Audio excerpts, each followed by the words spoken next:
1956 میں امریکہ میں ایک بحری جہاز تیل لے کر جا رہا تھا۔ یہ جہاز اچانک اپنے روٹ سے ہٹا سمندر میں موجود ایک چٹان سے ٹکرایا اور پاش پاش ہو گیا۔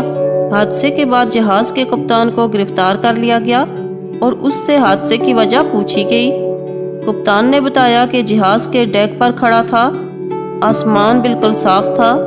اچانک آسمان سے آبشار کی طرح ڈیک پر پانی گرا اور پانی کے ساتھ ہی آسمان سے ایک موٹی تازی بھینس نیچے گری۔ بھینس کے گرنے سے جہاز کا توازن بگڑا اور یہ چٹان سے ٹکرا گیا۔ یہ ایک عجیب قسم کی سٹوری یا جواز تھا اور کوئی بھی نارمل شخص اس سٹوری پر یقین کرنے کے لیے تیار نہیں تھا۔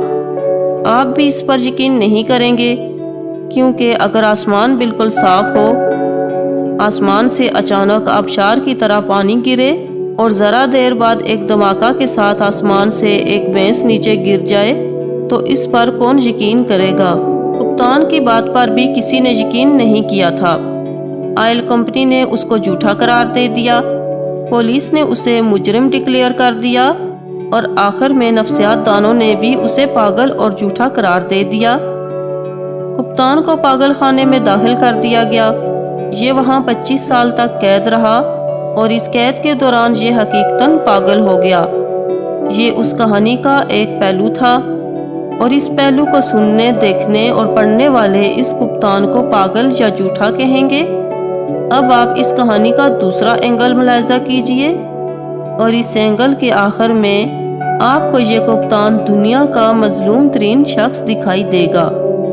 اس واقعے کے 25 سال بعد ایئر فورس کے ایک ریٹائرڈ افسر نے اپنی یادداشت پر مبنی ایک کتاب لکھی۔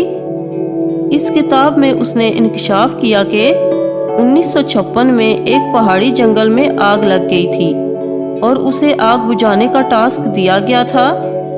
اس نے ایک جہاز کے ساتھ پانی کا ایک بہت بڑا ٹینک باندھا۔ وہ اس ٹینک کو جھیل میں ڈبو کر بھرتا، جنگل کے اوپر جاتا اور پانی آگ پر گرا دیتا اور وہ ٹینک بھرنے کے لیے دوبارہ جھیل پر چلا جاتا۔ وہ ایک بار پانی کا ٹینک لے کر جا رہا تھا کہ اچانک اسے ٹینک کے اندر اچھل کود محسوس ہوئی۔ اسے محسوس ہوا ٹینک کے اندر کوئی زندہ چیز چلی گئی ہے اور اگر اس نے ٹینک نیچے نہ گرایا تو اس چیز کی اچھل کود سے اس کا جہاز گر جائے گا۔ اس نے فوراً ٹینک کھول دیا۔